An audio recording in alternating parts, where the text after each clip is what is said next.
We'll call the meeting to order. We'll begin with the Pledge of Allegiance. I invite you to join us.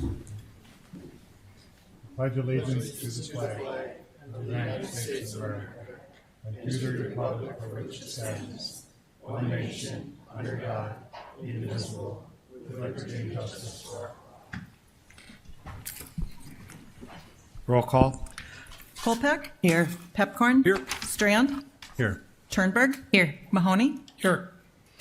Library, Job Service ND staff will be at the main library September 17th from 2 to 4 p.m. for a free session that will include job-seeking assistance, information on training program, veteran services, resume building assistance, limited unemployment insurance assistance, and migrant and seasonal farm worker services. Other. The Hector International Airport passenger count in July was at an all-time high with more than 95,000 passengers using the airport, and the record was broken in August with more than 96,000 passengers. Year-to-date, passengers up 4% from 2023. John, just think what it'll be with the addition, huh? Mm-hmm. And the parking structure. Yeah. Is there a motion to approve the order of agenda, moving item 16 from consent agenda to the regular agenda? So move. Is there a second? Second. Any discussion? All those in favor say aye. Aye. Motion carries. Is there a motion to approve the minutes of the September 3rd, 2024 regular meeting? So moved. Is there a second? Second. Any corrections or discussion? All those in favor say aye. Aye. Motion carried. Is there a motion to pursue the consent agenda items 1 through 20, excluding item 16, which has been moved to the regular agenda? So moved. Is there a second? Second. Moved and seconded. Roll call vote, please. Kolpak? Aye. Turnberg? Aye. Pepcorn? Aye. Strand? Yes. Mahoney? Aye. Since we're well below 5:15, we will start recommendations for appointments to the following commission and authority: the Civil Service Commission and the Fargo Dome Authority. You have my recommendations. Is there a motion? I so move. Is there a second? Second. Any discussion? Roll call vote, please. Pepcorn? Aye. Kolpak? Aye. Strand? Turnberg? Aye. Mahoney? Aye. Second resolution we can take forth is item 27, application for property tax extension on improvements made to buildings. Item 27. Is there a motion? So moved. Is there a second? Second. Any discussion? Roll call vote. Kolpak? Aye. Pepcorn? Aye. Strand? Yes. Turnberg? Aye. Mahoney? Aye. Nancy, anything else I can put up there? We have to, everything else is public meeting, right? As I read it, public hearings. Yeah, you have item number 26 as a separate item, not under public hearing. Yeah. And 28. Oh, and 16. I'm hearing voices. 16 would also be something you could take up. Well, is it okay if the commission will do item 16? Is that fair? In case people need to get here before public hearings. Item 16, Donald Crest to explain, please. Donald, you made some slides for this, I know. I think Commissioner Strand, you brought it up as a question. Do you want to discuss what the issue is, please? Actually, I brought this forward at the request of citizens who wanted to address the commission on the topic. So Okay. that's why it's on the regular agenda. Mayor, would you like me to just do the regular presentation? Just go through what you would go through, Donald. That's fine. Yes, sir. Thank you. Good evening, Commissioners. Donald Kress with the Department of Planning and Development. Item 16, as the mayor has stated, is College Third Edition, a minor subdivision. Again, just to note, this would normally be on the consent agenda, but was brought forward to the regular agenda at the request of the nearby residents. The property is located here at 1038 25th Street North. There currently is one residence on it and a garage, as you see here. The proposal is to subdivide this property to create a second lot for a second residence. Is the current residence here. Just a couple of different views. Here's a looking at the backyard. So this lot would be basically in here. The garage, and the house and the garage would be on the existing lot, and then another lot would be drawn in here. And we'll see that in a moment. The zoning here is SR3, single dwelling residential, and both of the lots that will result from the plat are meet the dimensional standards of the SR3 zone. The plat looks like this. Here would be the existing house and garage, and then here would be the second lot for, again, residential development. You can build a single-family residence there. The Planning Commission's recommendation is stated in the staff report and shown on the screen. The applicant's representative, Bakhtiar Murad, is with us this evening and may wish to address the commission. And as was stated, I believe some of the neighbors also have some comments on this. There are comments from prior to the July 2nd Planning Commission and at the July 2nd Planning Commission were summarized in your staff report, Commissioners. That concludes staff's presentation. Thank you. Is there somebody, John, who'd like to speak? I believe there might be residents who were intending to speak, but I don't know if they signed up, Mayor. They said they were going to.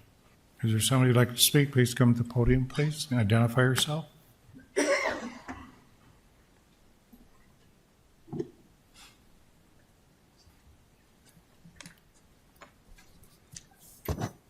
Good evening, and thank you for inviting me.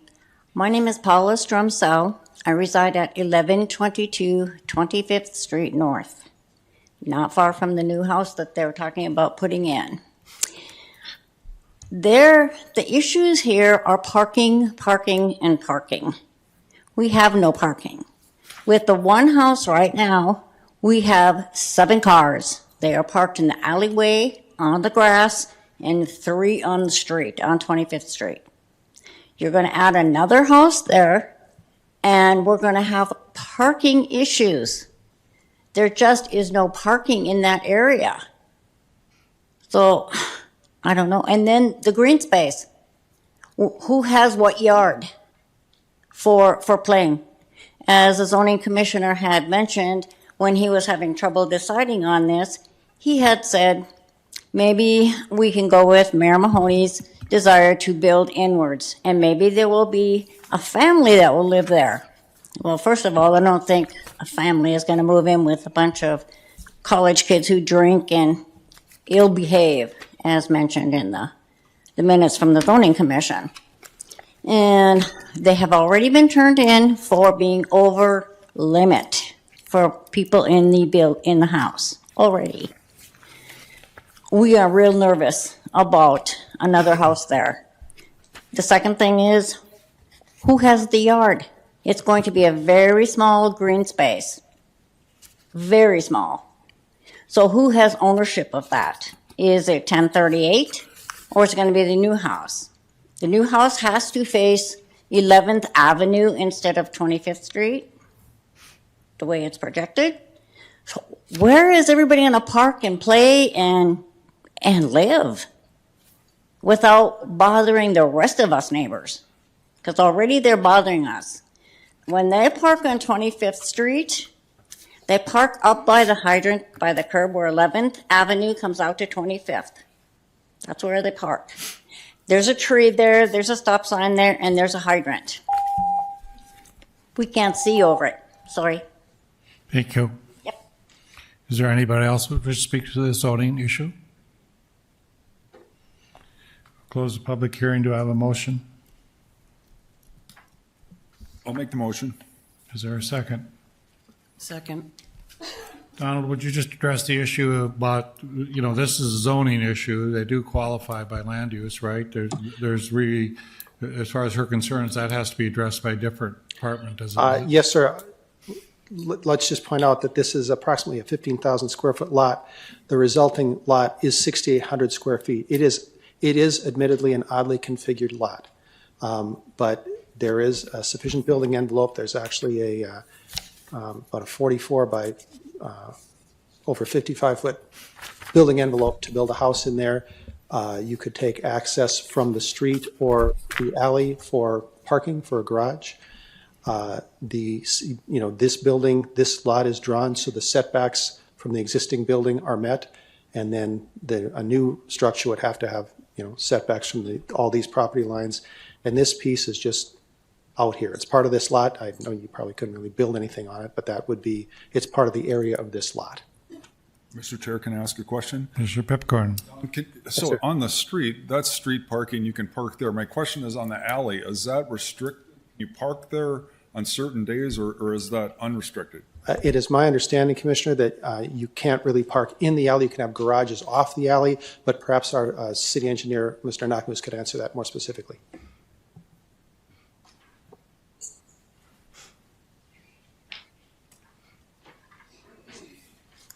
Ordinance does not allow parking within an alley. They can access off of it, but they cannot park in an alley. Tom, it took you longer to come up here and Yes. to answer the question, but I appreciate that. And I guess that's my question for the neighbor, is it because to me, parking on the street, that's for all the neighbors. Is it the alley? Because if they're parking in the alley, they're not allowed to do that. Is that an issue? Do you mind answering that? You can just give a thumbs up or thumbs. So it is an issue? But I guess that's my question then, Tom. So in the alley, they're not allowed to park there, and so it might be that they just need to. We just need a little additional effort to make sure everyone knows that, and then that would help solve that issue a little bit, if that's okay. Does that make sense, Mr. Chair? Yes. Any other discussion? Mr. Strand? Mayor, I'm just happy that the citizens had an opportunity to address us and we could hear them. Parking is an issue everywhere, but you know, the trends across the country are to loosen up parking because we need more housing. So I don't know the real concerns there but I would suggest other departments keep a close eye on this and make sure there's compliance with the requirements that are in place for where they can park. Donald, was there anything else with regard to the parking that the commission addressed? No, sir. It was summarized, and I believe Paula has summarized her position there too. There were, as reported at the Planning Commission and in some of the emails we received before that, there were some things that would be zoning violations in terms of, as Paula mentioned, the number of people there. But those are dealt with by the zoning enforcement staff, and that's not part of the actual subdivision. Any other discussion? Roll call vote, please. Pepcorn? Aye. Kolpak? Aye. Strand? Yes. Turnberg? Yes. Mahoney? Aye. Thank you, Commissioners.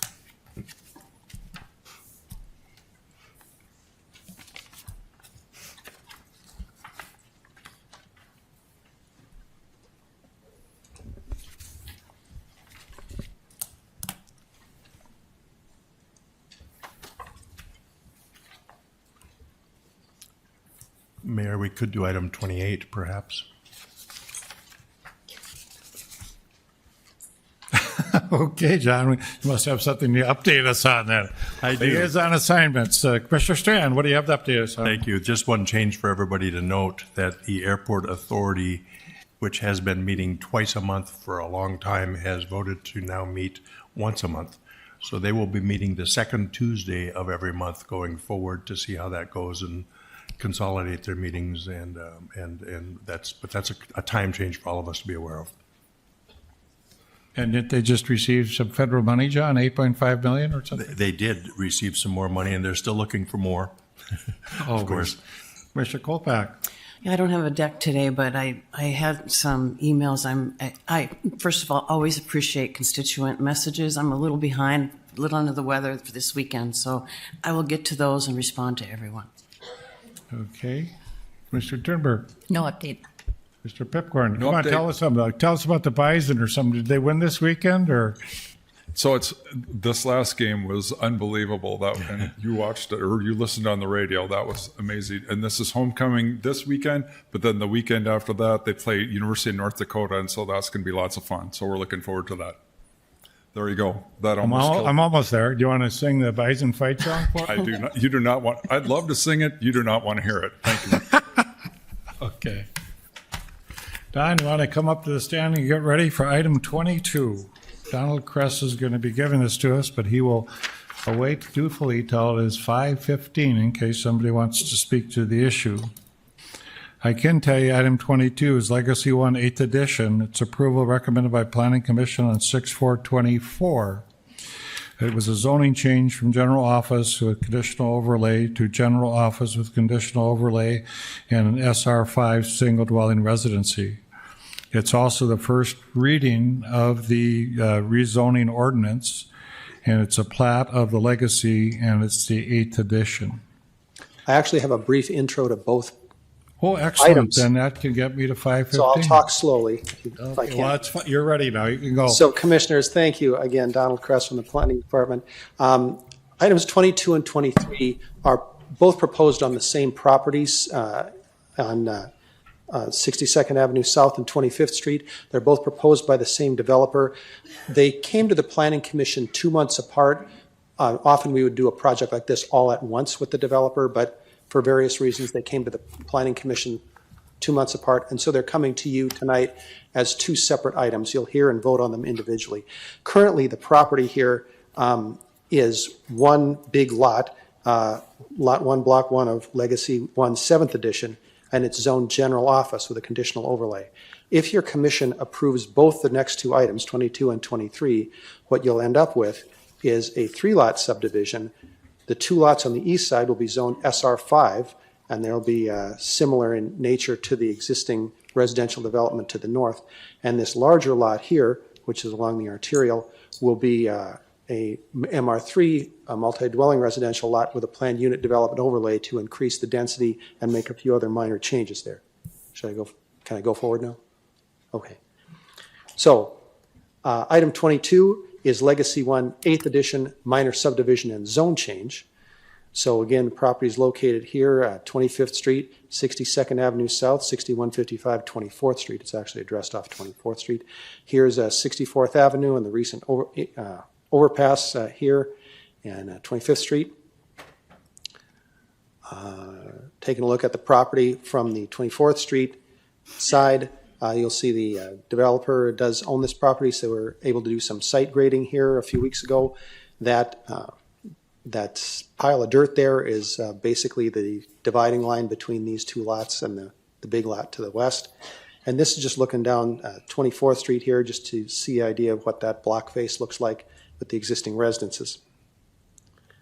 The zoning here again is general office with a conditional overlay, and the proposed zoning will be SR5 for the 2 lots to the east, and then that the blue, the general office will remain until you approve the next item. So the plat looks like this. These are 2 lots here, and then the 3rd lot as we looked at a moment ago. So again, this one is a subdivision and zone change for the east half of this property. Looks like that. The Planning Commission's recommendation is stated in the staff report and shown on the screen. I believe Mr. Rayboyne is here. Yes, Brandon Rayboyne of Rayboyne Realty is here with us this evening. He's the developer. He may wish to address the commission. That concludes staff's presentation. Thank you, commissioners. Is there anyone present who wishes to speak to item 22, Legacy 8th Edition? So anyone wishing to speak? I'll close the public item on item number 22 and ask for a motion. I'll make the motion. Is there a second? Second. Any discussion? Roll call vote, please. Pepcorn? Aye. Strand? Yes. Kolpak? Aye. Turnberg? Aye. Mahoney? Aye. Item 23. So anyone present would like to speak to item 23? Anybody wishing to speak? If not, I'll close that public hearing. Do I have a motion? So moved. Is there a second? Second. Any discussion? So, Mr. Chair, I have a question. Commissioner Pepcorn. Real quick, we had a map put down for that. Was there a reason Yeah, behind that? yes, sir. I was going to do a little more background on this one, sir. Oh, I thought you wanted them together now. Oh, no, I was, you can vote on it. You can, they You go can together. Go through your presentation, and I'll reopen public hearing after you're Okay. done. Sorry for the confusion there, sir. So Legacy 1, 8th Edition, zone change and plan unit development master land use plan. Yes, Commissioner Pepcorn, you are correct. You received a laydown item, which is a slightly revised master land use plan. We'll show that in a minute here. So again, on the same property here, basically the large lot of the plat you approved a moment ago. Here's looking at it from the other way. This is 25th Street and 62nd Avenue South. There's that line of dirt there. The other lots were on the other side. And here's just again looking across it. You see the backs of the houses here, or the backs of the houses of the adjoining properties. Get a feel for the neighborhood there. And again, this property is still zoned general office. It's proposed to be zoned MR3, multi-dwelling residential with a PUD, planned unit development. The applicant proposes a 51-unit multi-dwelling residence apartment building there with some parking underneath. There's a half-story underground here. You see the car coming out of the ground here is a half-story here. And the PUD master plan, and this is what was updated, Commissioner Pepcorn, what it shows differently from the one that's in your packet is this residential protection standards buffer on the north side, since this actually is an SR5 lot here adjacent to a multi-dwelling lot that needed to be extended over there. This shows the general layout of the building. There is some surface parking as well as underground parking, detention basin, the required residential protection standards buffer. There is connectivity here, pedestrian connectivity between the property and the adjacent sidewalks through here and through this sidewalk here. It was felt safer to put that on this side here by the detention basin than having people walking across in front of the access driveway to the underground parking. The PUD chart there is in your staff report. Again, it just increases, mainly increases the dwelling units per acre to accommodate a higher density along an arterial, which we felt was appropriate. The developer's proposal was appropriate.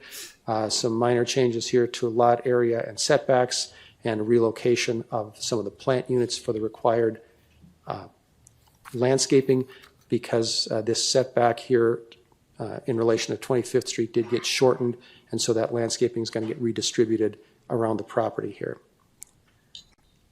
The Planning Commission's recommendation is stated in your staff report and shown on the screen. And again, Brandon Rayboyne of Rayboyne Realty, the developer, is with us this evening and may wish to address the commission. Thank you, Commissioners. Commissioner Pipcorn. So, I just have a question for Don. So, at the Planning Commission meeting, there weren't any, no one spoke opposed to it. But if you can go back to the picture, there are some residential houses fairly close by. Did they, was there any of the neighbors that said anything about, because to me, it's just a higher density residential. We did not receive any, we sent out our usual notifications, sir, and we didn't receive anything. And then just one more question. So my question, the other one is, so it's 25th Street, so we all consider that kind of a commercial corridor. Obviously, this is going to be a little higher density housing. So at the beginning, were you planning on this being commercial? And is this a result of it being a little more popular to have housing versus commercial at this time? Well, I'll have to tell you a brief story, sir. This was, and this is summarized in your staff report too. This was platted some time ago. A couple of years ago, I think in 2022, this project, the property that, the big property now that's there, came before your commission and was rezoned from residential to general office. The developer at that time, Jason Ide, envisioned developing it with a large daycare and some commercial. Apparently, that just did not come forward as he had planned. And so he sold the property, and Mr. Rayboyne's company bought it. And he's largely a residential developer, and he proposed this, and we felt that that was appropriate for that location, as opposed to having more heavily commercial. The property, just for your reference, Commissioners, the property across the street here is zoned neighborhood commercial, and we've had some discussions with developers about perhaps developing that property. Can I just add one thing real quick? So the one thing I will say is, we talk about increased density. You know, we're trying to do that. I believe the market and some of the conditions are creating this without us having to induce it. I don't know if that makes sense, but to give you an example, there's a commercial property in North Fargo. They're changing it from commercial to increased residential. And so to me, I take that as a good thing that we're getting more density, and some of this is just being done on its own. So I guess that's my deep thought for today, but I do think it's a good thing. And it just goes to show you, sometimes we have a vision of what it's going to be, and the market doesn't always turn it that way. So thank you, Mr. Chair.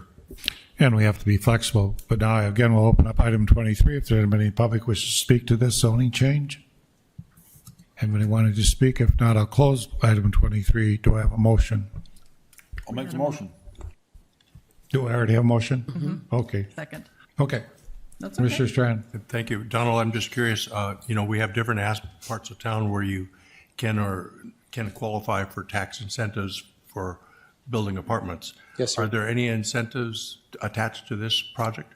I am not aware of any. You'd have to ask Mr. Rayboyne, the developer, what he has in mind for that. Brandon? Please. Commissioner Strand, planning is usually not involved in those, so Okay. it's easier to ask the developer.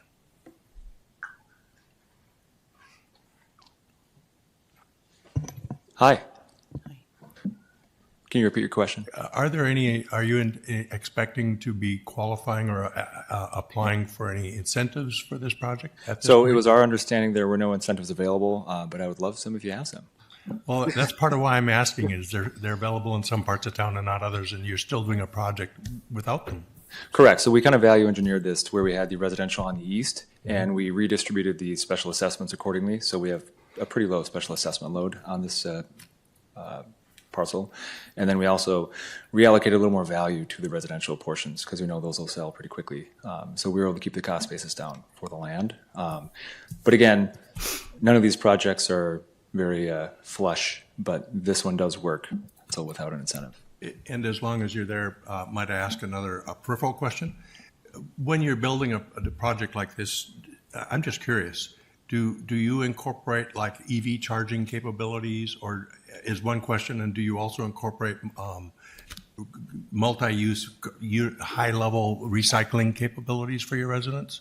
So we don't specifically have any of those in there. Those are easy to integrate after the fact. EV charging stations, I mean, you can charge just by plugging in. It's just a 12-hour. So I think the higher, I guess, threshold would be like the Tesla ones that charge in 2 hours. Those are quite the beast. So we do not have those there. We'll see some of that down the road. I was just curious where you're at with it. How about recycling? Recycling, we just have the usual nice, pretty cordoned off section. We had talked about some sort of chute that would go to different areas, but I think people have a hard time following those directions consistently. So it's probably a little more work than is necessary. Thank you. Yeah. Any other discussion? Roll call vote, please. Strand, Yes. Turnberg, Aye. Kolpak, Aye. Pepcorn, Aye. Mahoney. Aye. Item 24, Harwood's fourth edition, approval recommended Planning Commission 7224, zoning change from MR multi-dwelling residential to SR 5 single-dwelling residential. First reading the rezoning ordinance and the plat of the Harwood's fourth edition. Thank you, sir. Let me just click through the rest of my slides. This is another Brandon Rayboyne project. He's got the whole agenda here tonight. Here, a minor subdivision in a much different situation than what we looked at last time. This is in town here, redevelopment. The last lot we looked at was undeveloped. This is redevelopment of an existing lot here located at 806 7th Street North. As you see, the lot is currently vacant. The existing residence was removed last winter. And here we're looking at a subdivision and a zone change from MR3 to SR5, single dwelling residential. Here's what the property looks like between the two existing residences here. And then here is the very busy parking during the day. Rest of that block face, the subject property is here. This is just a view down the street here just to get a feel for what that neighborhood looks like. The zoning here is MR3, and the proposal is to change it to SR5. It would be very difficult with the setbacks required in the dimensional standards of the MR3 zone to actually build a useful structure here. And you've seen this configuration before here, Commissioners. This is a 7,000 square foot lot, just split right down the middle, 50 feet wide into two 25-foot wide, 3,500 square foot approximately residences. The goal here is to build a twin home.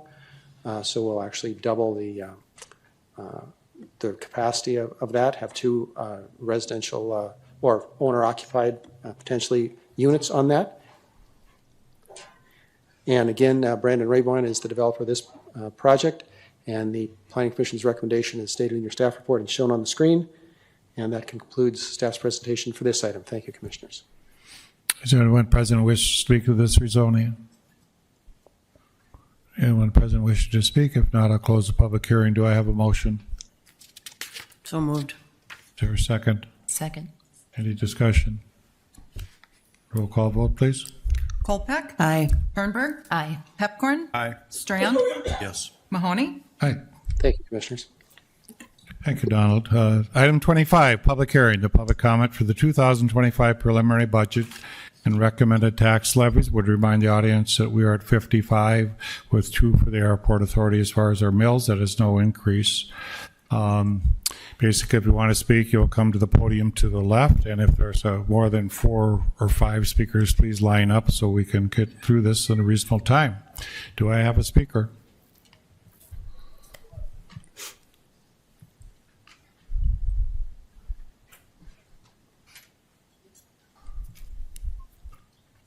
When you speak, please give your name to Fargo resident and proceed. Thank you. Connie Hamry. What else did you want? Just your name. Oh, okay, you got it. Yes, I'd like to And probably bring the mic down to you a little bit, if you would, please, so the TV audience can hear. Okay. I'm concerned about property taxes. We're an older couple, obviously, and the assessed value of the house continues to go up. This year it went up 7%. Our taxes went up 8%. Everyone's aware Social Security will go up 2.5%. So it's not computing. We're aware of all the hidden taxes that we're paying, the water and the taxes on the Excel bill and some of the unpaid specials, that 1%. Also we know we're paying infrastructure for people that have nice homes way at the south end of town because the assessments are spread across the tax base. We know Fargo has a 2% sales tax, so you can see we're just taxed out of our mind. And what we want is some relief, obviously. Now, I know employees need an increase, but we also know that people leave their workplace because of the culture, not necessarily always the salary.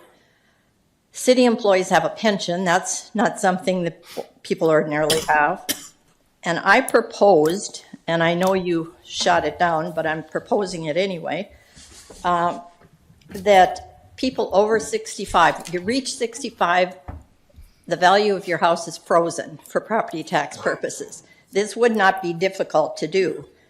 I computed there can't be 2,800 households in the whole city that would qualify for that based on, I went online, found all sorts of support for that.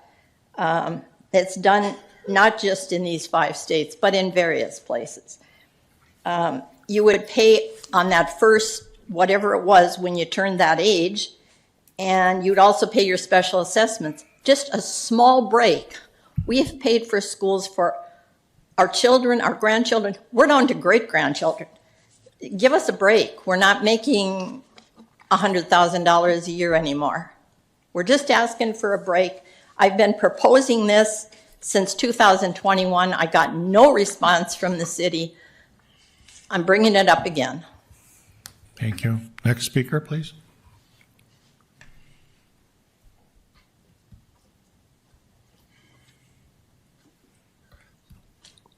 Excuse me, Glenn Knutson, 281 Prairie Wood Drive, South Fargo. I'm concerned that you really take a look at trying to reduce spending.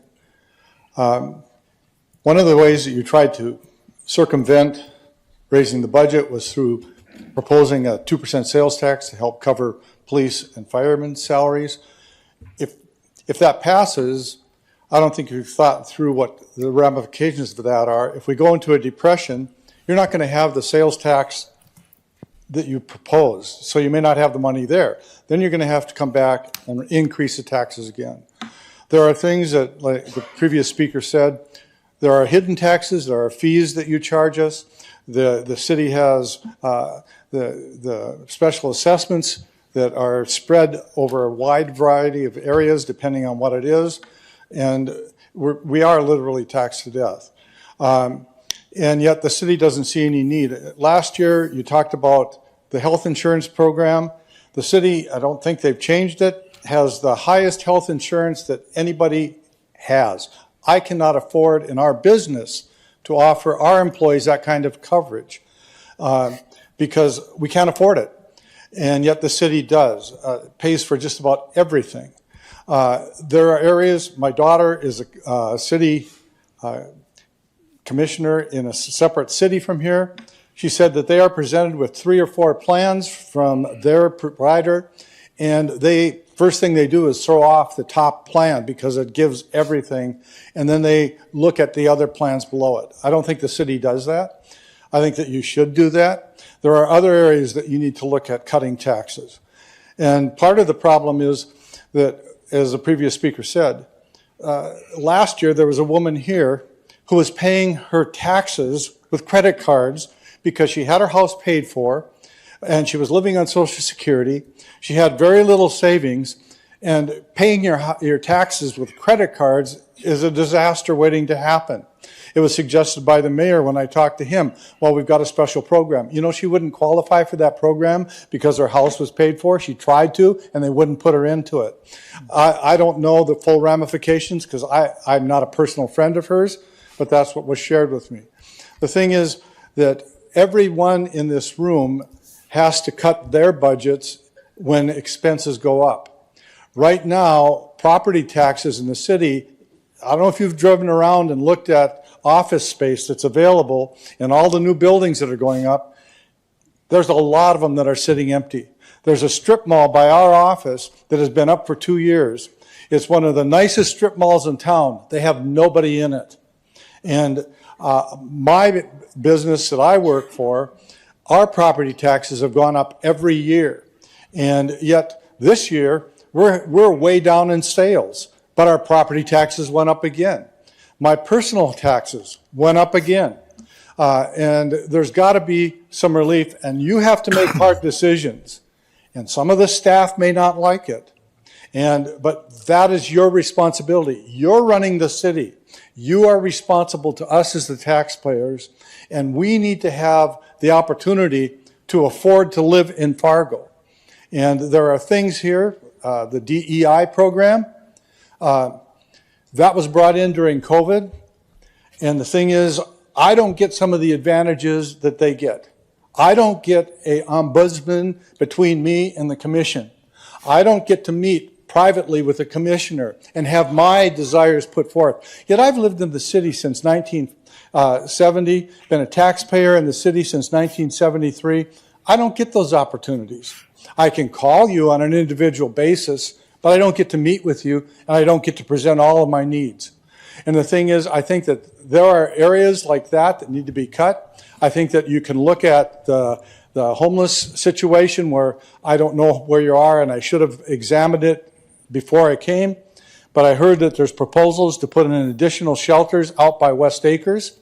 Already we've got a problem with downtown Fargo, so now we're going to bring it out to our other shopping center. And I have worked with homeless people. I've had homeless people in my home. I have my daughters interpreted for refugees when they were still living at home, when they went to medical things. I have done all of that. I've paid out of my own pocket for people like that needed help. But the thing is, I also know that there are a lot of people on the street that do not want to change. And the biggest thing they have to do to get off of drugs, to get off of alcohol, and to become, have a job is they need to want to. We have a man coming to our church right now who lived 4 months in the New Life Center, but he wanted to get out. And now he has got a home, and he's got a job, and he is so excited. But guess what? The city didn't do it for him.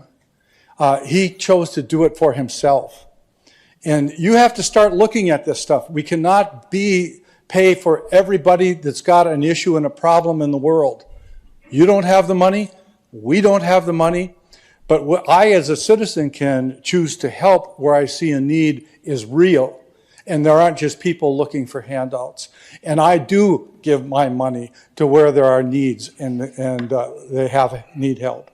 And I do appreciate your willingness to listen to me. And I don't know where you are in the budget. If you can go back in and look at and reestablish priorities and things and take a look at hard decisions. But I think that's what you need to do.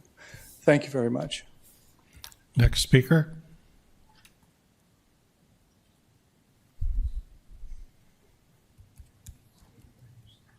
Anybody else want to speak to the budget?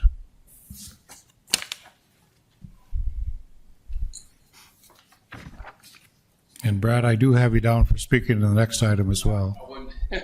I'll just go now if that's okay. I wasn't sure if I was going to miss that or not. But Yeah, I wanted to speak to the budget a little bit.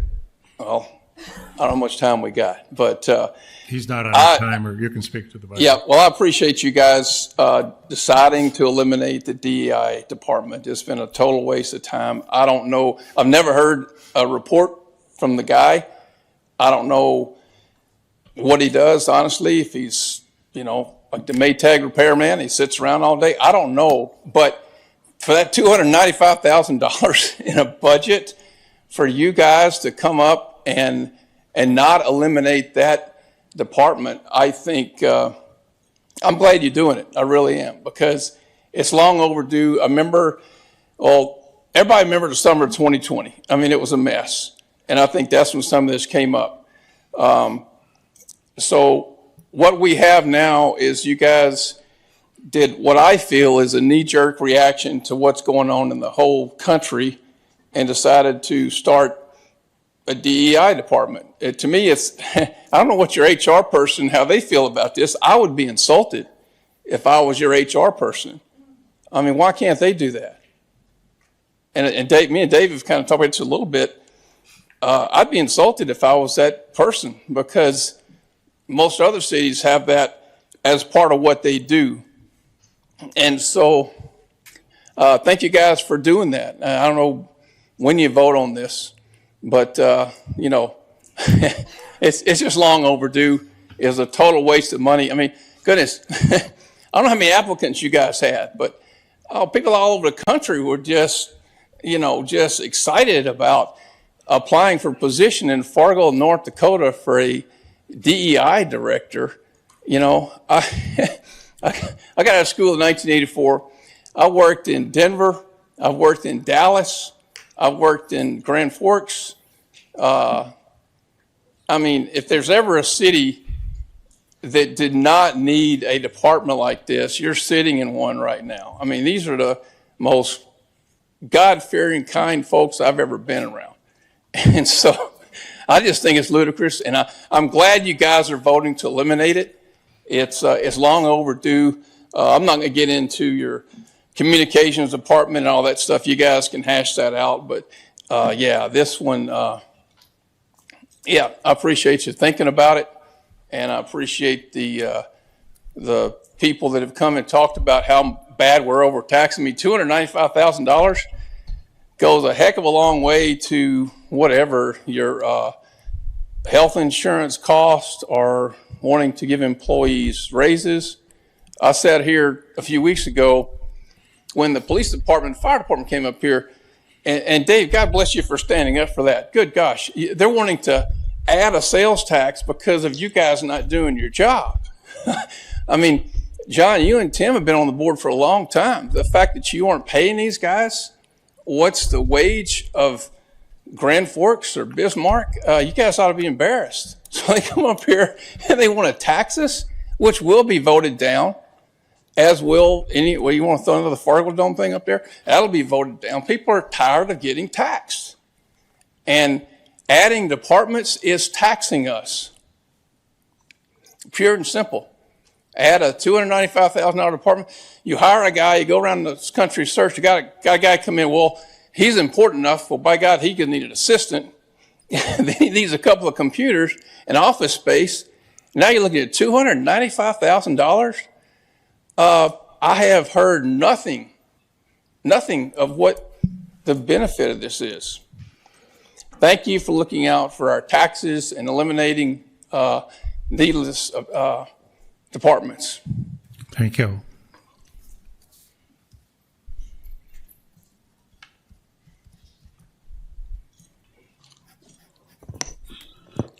Wow. Whew. That was a lot. I would ask all of you up there to look at this room. How many people of color do you see in this room?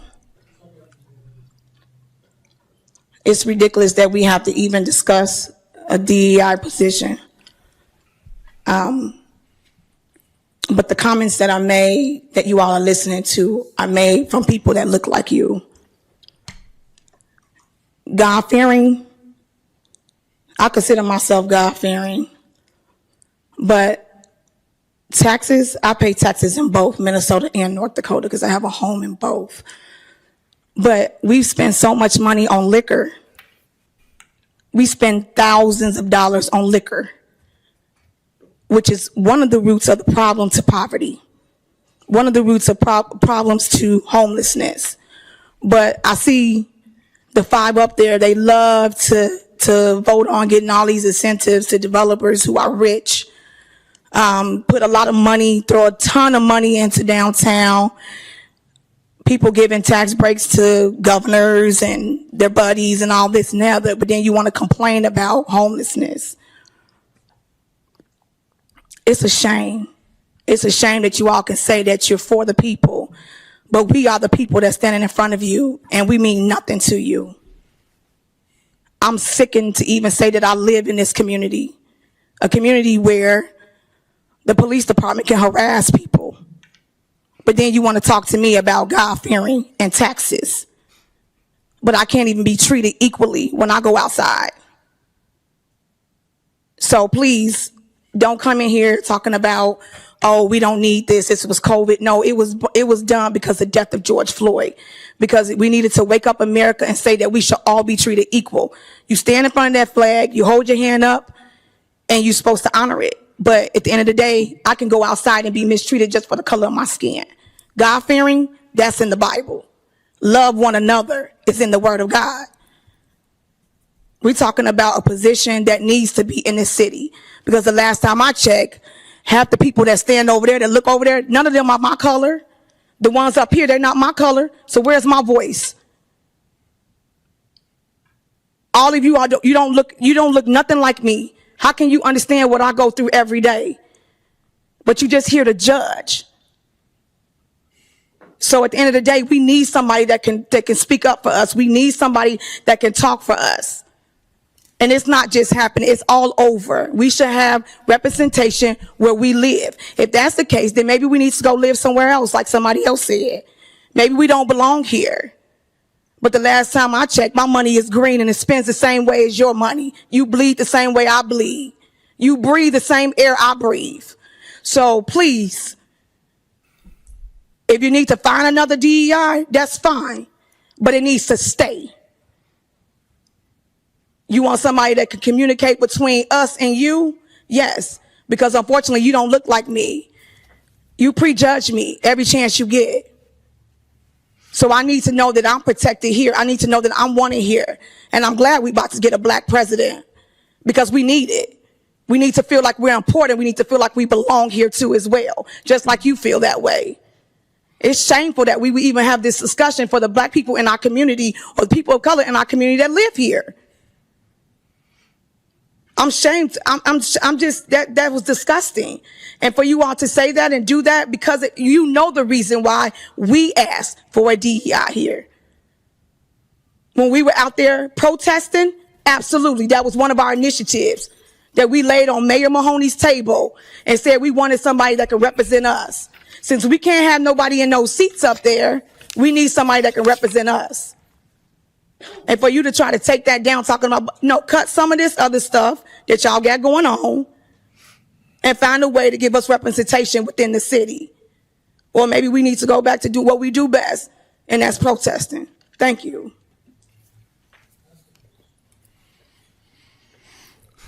Are you going to speak to the budget, please? Let them speak. This, Faith, excuse me. Faith, this is a public hearing for the budget. Faith, Let them speak. Faith Dixon, please. And Mayor Mahoney, Tim Mahoney. Let them speak. Stop. Everybody else here speak. I'm talking to him, and I can talk to him. Sir, are you going to speak to the budget? If that's concerning. Yeah, it's the budget, what we're hearing on right now. And if it's regards to DEI, that's fine. But are you speaking to the budget? Yeah. Okay. At least to my current knowledge. Go ahead. Identify yourself. So my name is Richard. This is my second time being here, and I see more people of color than I seen last time, and so I feel like DEI could be a reason for that. The way I see it, cutting DEI is just trimming the fat.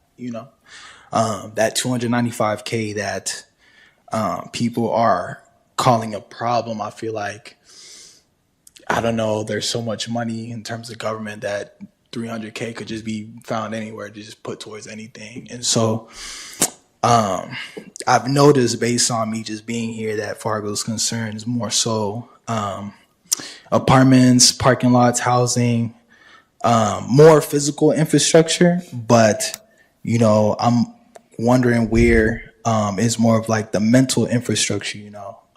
There's a lot of new and diverse groups moving into this area.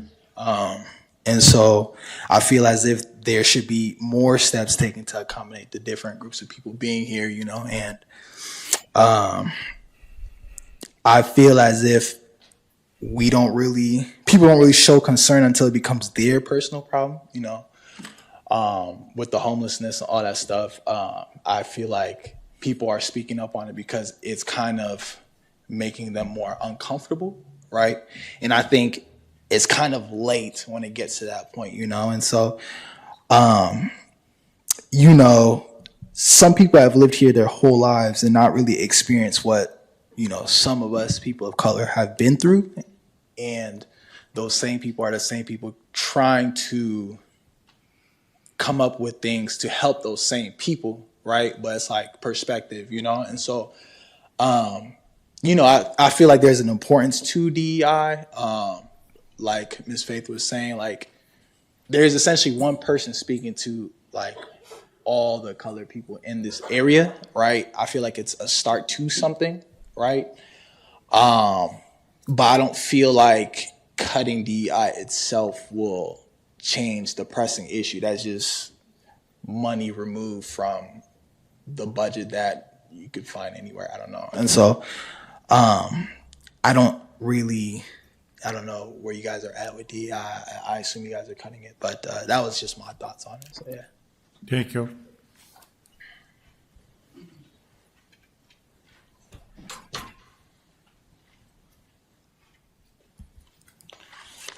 Thank you, Commissioners, for allowing me to speak today. My name is John Adams.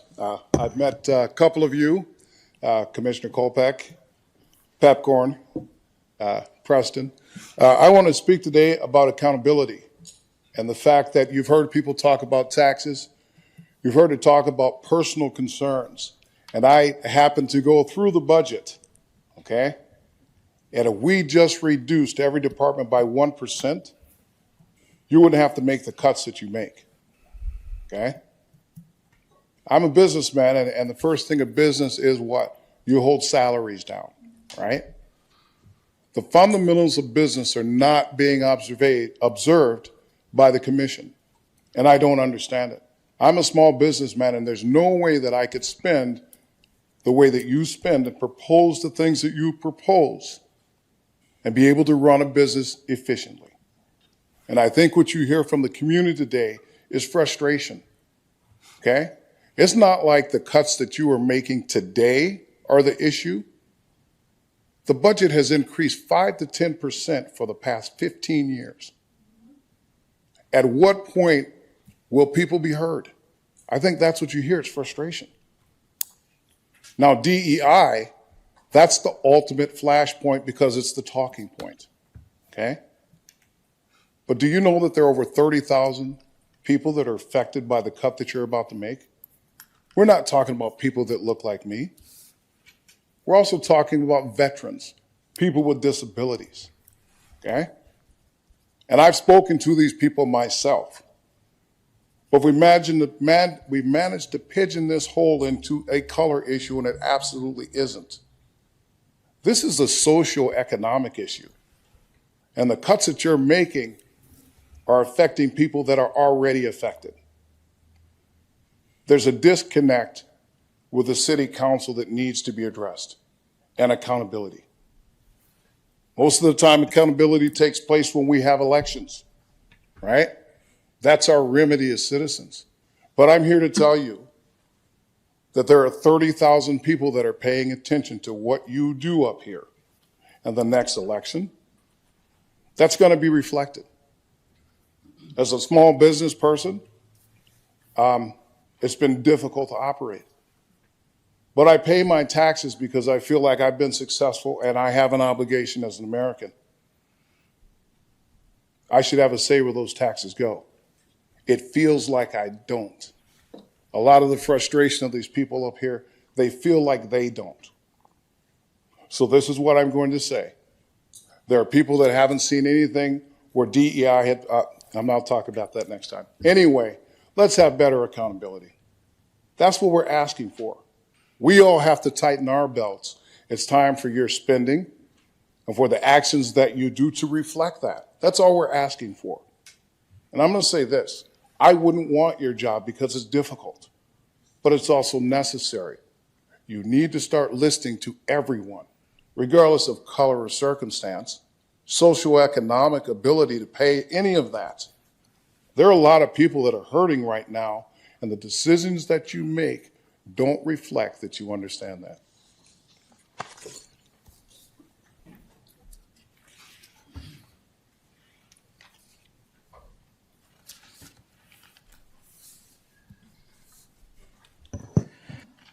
Well, I came to Fargo in 1994. Please give your name, please. My name is Hassan Lamba, and I've been in Fargo here since almost a little over 30 years now, and I did quite well, working hard.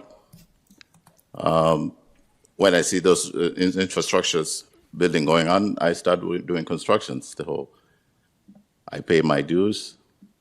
Most of Stone Bridge, when I moved here, when I came here as asylum seeker, as a refugee, those were all farmland. So just to forward, all my children were born here. I myself went to NDSU, graduated with a bachelor degree. I applied for many jobs here, City of Fargo. I don't know if there's an HR person here or not. And guess what? I wasn't qualified for the job. My understanding is that if I can just acquire that degree that is made up here, then maybe I will be able to be hired here.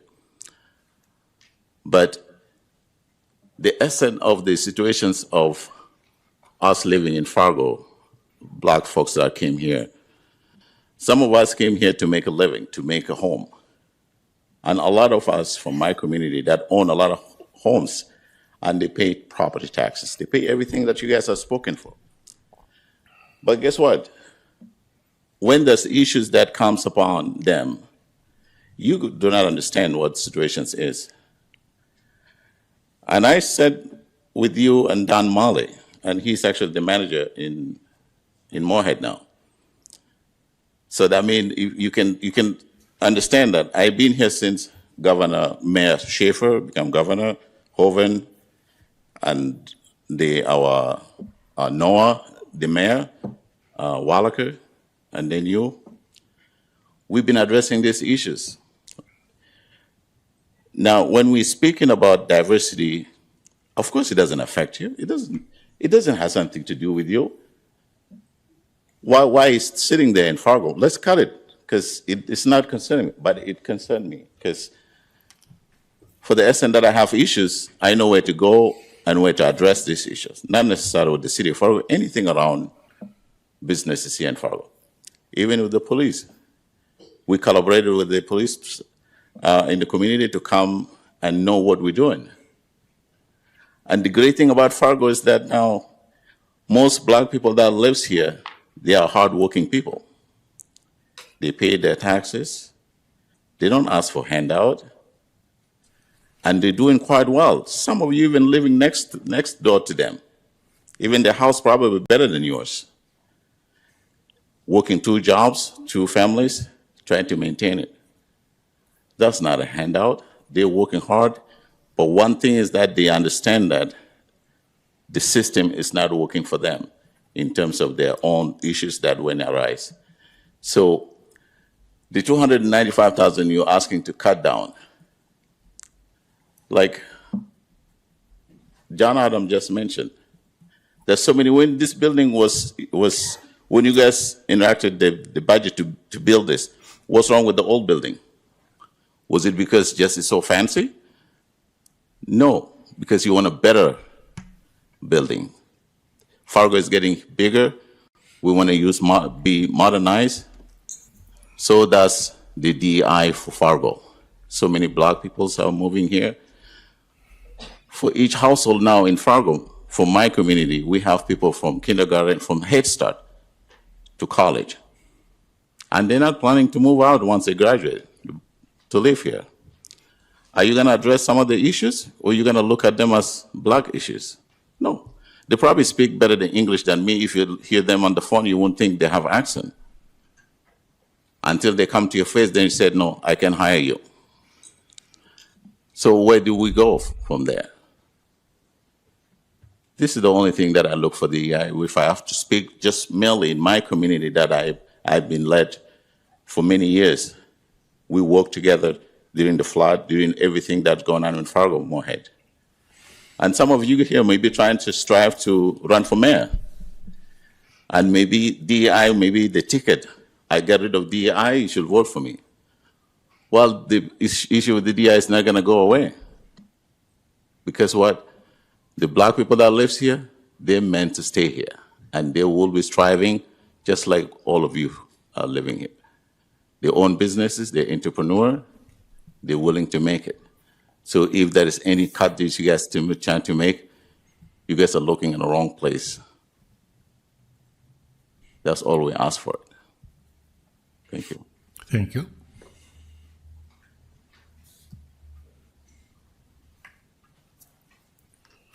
Good evening, Commissioners. My name is Charles Anson, like all my people just said. We are building on your feet to think about maintaining DEI again, because like what Faith said, the problems our people facing, some of you don't know. They're going through a lot. And so my question is, after thinking of abolishing DEI, was there any day that you sat down with the leaders in the community to say, you guys are not doing this, or the director is not doing this, and so therefore we want to abolish it? It will be extremely helpful. If there's anything you want to do, I suggest that you deal with the leaders in the community to also hear their views. Because from what my people said, there are so many things the blacks are doing, establishing businesses and other things. We're paying taxes. But we are the neglected ones. I don't want to talk too much about it because there are a lot of people who want to say something. We want DEI to stay. And if the name DEI is what the city doesn't want, then we can change it to integrated community. How about that? Thank you.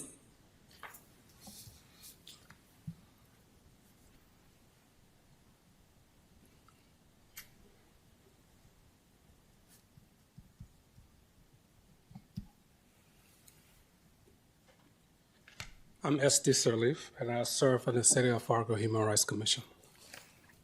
Talking about a budget, people of color contribute to the budget. We pay taxes here too. So you're not the only people contributing to the budget. We contribute to the budget. We go through everything you do. We are all building this city together.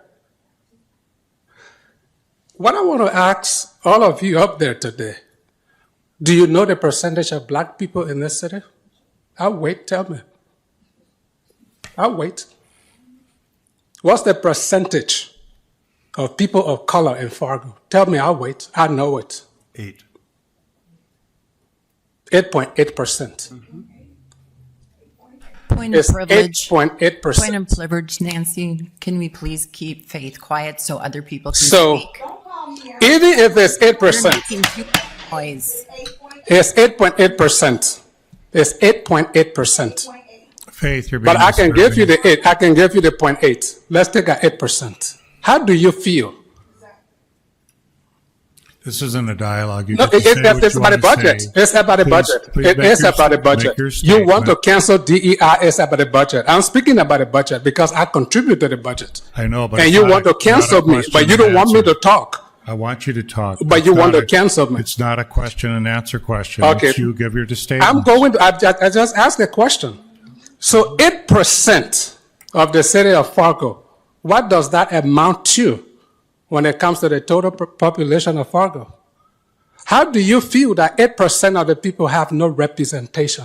You feel good about that? The last election, when Mayor Mahoney was running, Dr. Hoagie took you to different groups. I was in some of those meetings. You took pictures with black people asking for their vote. So you only need our vote, but you don't need our voices. You don't want us to be represented. When it's time for elections, we should vote for you. And when you sit up there, you cancel us. How do you feel? Look at yourselves, all of you voting against us. How do you feel? It's a travesty. It's a mockery of human rights. 8% of the people in this city should be represented. And you think we shouldn't be represented? If you want to vote to cancel DEI, go ahead, vote and cancel it. Use your conscience. But don't use the budget as an excuse. You know the budget has got nothing to do with your decision. You think what you think. You prejudge. And you try to suppress. And you want to use budget to cover up. It's a shame.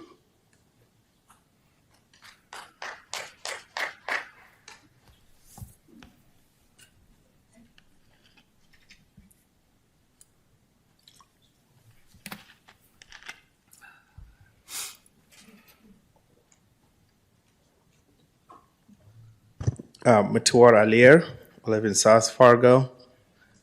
I have invested a lot of time of my own time here in Fargo as a human right or human relation commission.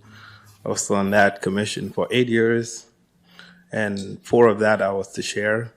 And when the DEI position was initiated, it started with the Human Relation Commission and then to the commission, and it was approved, and I was part of the hiring committee. I have been involved in a lot of things, hiring the police chief, starting police oversight committee, and most of that time was unpaid time.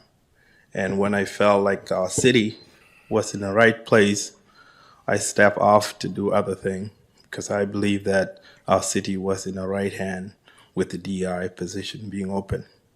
You guys might not see a value in that, but folk like me who want to be part of the city see a lot of value in it.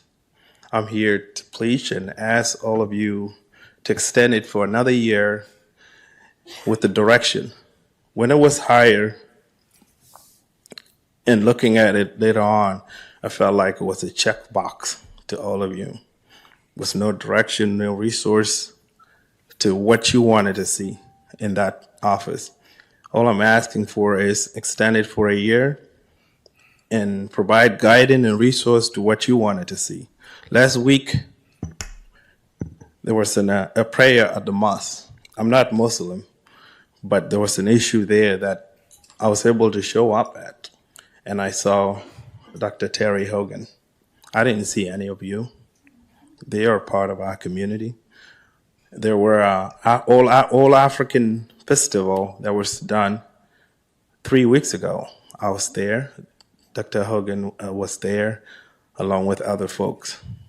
I felt like we were part of the city. We show off our culture, our costume, our food, which we wanted to see through this. So all I'm asking for is extend it for another year. I have done this job for 4 years with Moorhead Public School. I have seen a value in it, and I want City of Fargo to see that. Just extend it for another year. If you don't like the name, just rebrand it to something you like. But there's a value in that office. Thank you.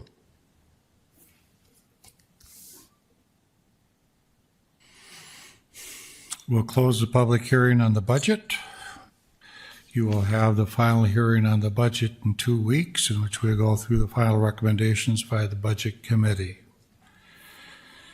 Item 26 is, I want to thank the commissioners for their input on the budget. We're going to have this evening a reduction in positions to meet this target. The procedure to reduce positions outlined in the city's reduce of force policy. A total of 6.2 positions are being recommended for elimination. 3 are currently occupied, 3.2 are vacant. Our department leaders put in their input and guidance to these recommendations. I want to thank these employees for their contributions to the city of Fargo. Additional cost savings will be identified to achieve expenditure reduction goals for the 2025 budget. You have my recommendation. Could I please have a motion? I'll make the motion. Is there a second? Second. We do have 2 public hearings, but Brad Schaefer has already spoken, so the other speaker for this is Jonathan Adams, or Jonathan's already spoke to this problem. No, I didn't speak to that issue. I spoke to. You talked about DEI for the time you spoke. No. You can speak for 2.5 minutes then.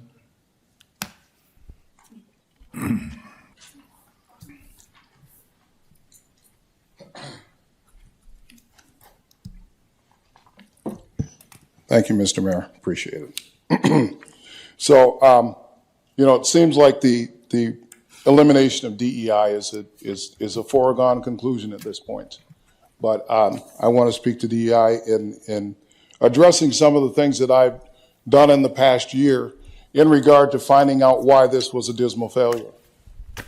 Okay? And at the start, it was poorly implemented. Okay?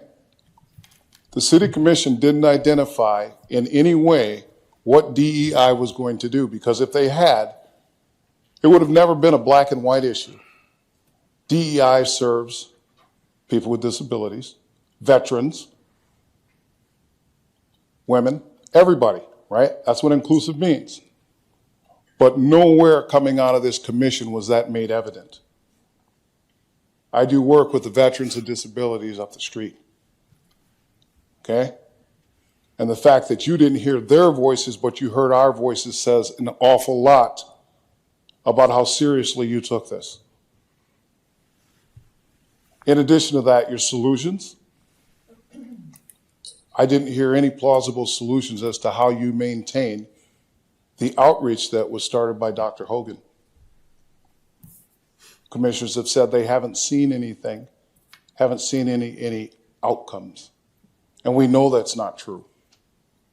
We know that there was an environmental scan done. Okay?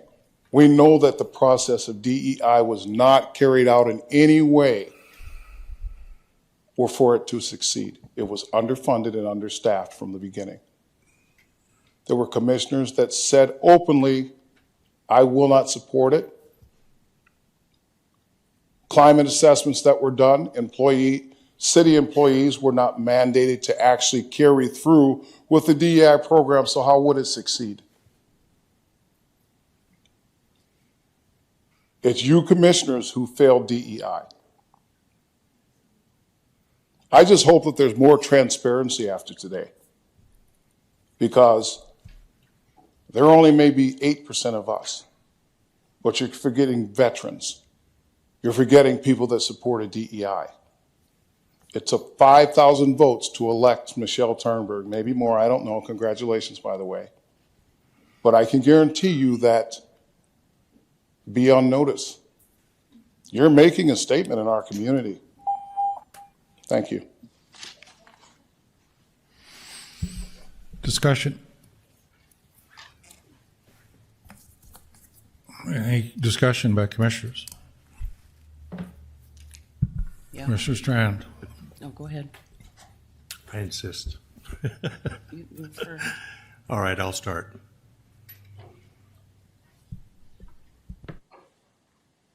It's been a foregone conclusion. One of the speakers said this. It's a foregone conclusion that the politics of the day is calling for an elimination of the Department of Equity and Inclusion.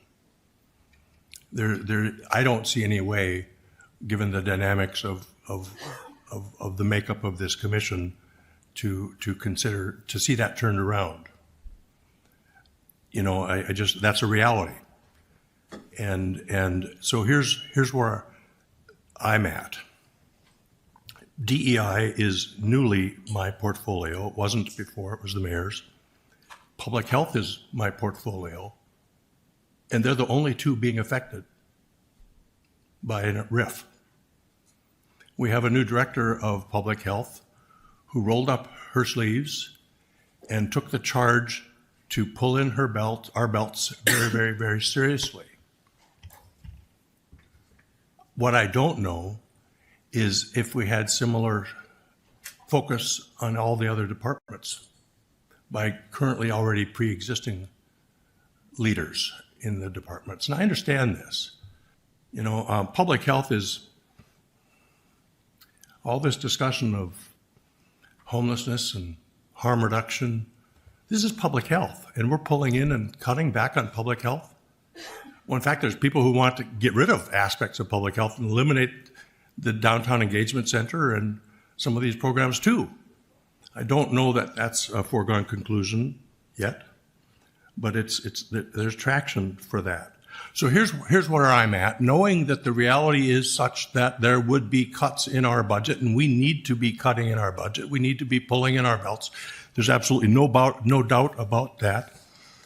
I don't see what I call low-hanging fruit opportunity in this budget yet. We'll see. We still have more budget information coming, where we have some gratuitous giving to our community that I don't know is core mission. You know, I want to support our employees and giving our people the COLA that we believe sincerely that is required of us to retain our workforce and to fill new positions. Well, there won't be any new positions to fill for the moment, but I want to support that. But I'm torn because my expectations of supporting that meant that we would go further than DEI and then the offered positions in public health. I'm not satisfied at this point that that's adequate. So I'm just being frank. I'm not satisfied with that. There's 3 other positions I've looked at, I want us to look at, that we should be looking at, that will contribute to at least more broad-based trimming. But we're not there yet, and I don't know where we're going. One of the things you all need to know, we can't talk to each other. So I can't sit down and have conversations with the other commissioners. Where are you at? What do you think? What would you do? What should we do? We can't do that. So I'm stuck talking when I'm here now, and that's sometimes not always fun. But no, I support pulling in our budget. I would like to be able to get to support the 4.5 COLA, but I'm not there yet, and I'm not sure I will be able to get there until I see broader-based trimming in our other departments and our other budget aspects and some of the low-hanging fruit that's out there that I don't believe is core mission action. That, you know, that's the notion, and it is on us. We didn't do a very good job growing this department that was brand new. We didn't manage it well. We didn't direct it well. It was like when I was a young kid and my brothers threw me into the deep end of the pool and it was sink or swim. That's kind of like what we do sometimes. I think we did that to DEI. So at this point in time, my vote is not for these RIFs until I see further budget trimming and further RIFs coming that will, in my mind, justify me voting for the 4.5% COLA. Mr. Kolpak. So a couple meetings ago, I asked administration working with the cabinet to do everything they could to find cuts so that we could get to the target of 4.5% to 5% COLA, which is sorely needed for employees. And hopefully we take another look at it next year as well. And that's what happened. Administration working with leadership came back with these recommendations. And it's important to know that with these reductions in force, there were also conversations in every department. First of all, every department did make cuts. Every department wanted more staff. But because of the reality of where we are, the net mill staying the same, which I supported, the net mill staying the same, we have a limitation of what can be funded. And at the same time, we have an urgent need to increase the salaries of our employees in order to retain them and attract them as positions open. And we have some current open positions right now that are mission critical. So because the process was followed, I do support these recommended reductions in force, understanding that part of the conversation included, if we cut these services, number one, will clients be impacted? The answer to that in health was, no, we still can provide the services and efficiencies that the public needs. With these reductions, there were a number of reasons for the ones that were selected. The DEI work will continue in different departments, but there's also work underway about how we work more efficiently with positions that are available both at the state level and local initiatives underway to really connect and facilitate what we're trying to achieve with the new American community and workforce. And I think there's real action that can be taken in different ways, and I support that work and always will. So while I support these recommendations, I want to add a couple other comments of the observation of this process publicly. I think overall the budgeting process has become at times a spectacle, and I think Fargoans deserve better. And to Team Fargo, I apologize as an elected visitor. We are not, as a board, governing and following the governance policies that 4 of us worked 4 months on and all 5 of us agreed to. Our only direct oversight of staff is the city administrator. That's our role. And we need to trust the cabinet and leadership for operationally deciding what is needed to carry out the services for the citizens of Fargo. We're proud to live in Fargo. I hope we all can get and understand over time that I really am sincere when I say I work for every Fargoan. I respond to every meeting, I meet with every community, and I will continue to do that and support you and help you find solutions to challenges. But we have to find real solutions to these challenges, and some of that will be public-private partnerships as well. So again, because of the approach, because I hoped that we would go to the city administrator working with cabinet to come back with these recommendations, I will support this motion. First of all, I want to thank all the commissioners, because in the budget you all have communicated with Mike and Brenda and told them your concerns or what you wanted to do to Commissioner Strand's comment. As we all don't get to talk to each individually, you do get to talk to the administrative team. They're looking at everything hard and fast and seeing if there's anything else to come. Commissioner Strand, to answer your question, there may be some more reductions or there may be vacancies that we don't fill. So that idea is strongly looked at. And over the next year, what will happen actually with the budget for taxpayers is we'll continue to look at the things that need to be looked at. To one of the comments made by public is actually every commissioner takes meetings all the time. The commissioners will meet with you, talk to you, visit with you anytime you want. So that's always an open door policy in which people will meet and talk to you. We will bring any department head together. Commissioner Turnberg had a meeting today, bring any department head to help you out. Dr. Terry Hogan started us on a path on DEI, and we started a new path on what we were going to do and where we've gone. We will continue to work on those efforts. We need diversity. We need a workforce that's diverse, inclusive, equity in the apartments and in the city of Fargo.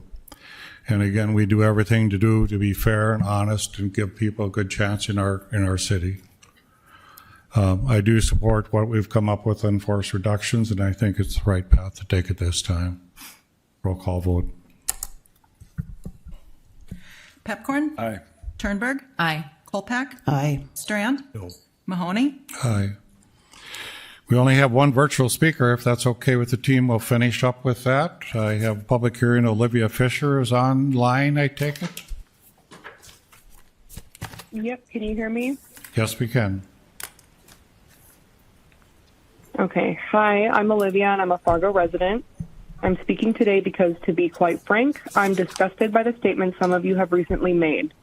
For anyone listening that may not be aware, at the last commission meeting, Dave insinuated that all crime links to our homeless population and that if we simply get rid of the encampment, all crime will disappear. He specifically stated that there would be no more murder, rape, assault, arson, or vandalism. Dave, I would love to know exactly where you think unsheltered community members are supposed to go. The chief of police has repeatedly told you that there is no room in the jails, but maybe you missed that while you were staring at your phone during all of these meetings. If the resolution hadn't passed, were you planning on hosting people at your home? In the last 12 months, the Rape and Abuse Crisis Center has provided services to over 1,055 children and adults who were impacted by sexual assault, and that is only counting the people who file a report. Many of these instances are happening within the home. Your ignorance on this matter is alarming and harmful to unhoused folks everywhere. I speak for the majority of the city when I ask you to please think before you speak on things that you don't understand. I'd also like to address Michelle's recent statements about the murder of George Floyd. She said his death was an overdose issue and not a murder. She defended Derek Chauvin's actions despite him being found guilty of murder and manslaughter for killing George Floyd. She also insisted that police across the country are taught to do this, which the mayor himself has since refuted. Your lack of humanity is disgraceful, Michelle. You keep telling us that you are focused on public safety, yet you embrace deadly police with open arms and roll your eyes at genocide. How are any of us supposed to take you seriously? Do you think the cop who arrested you for drunk driving should have been permitted to kneel on your neck until I you will couldn't remind breathe? you, Olivia, I would love to request keep a to written the response point. to that question, and as your constituent, I expect better. You are taking on Rest in power, commissioners. George Please Floyd, keep it to and your free point. Palestine. I did exactly that. Rest in power, George Floyd, and free Palestine.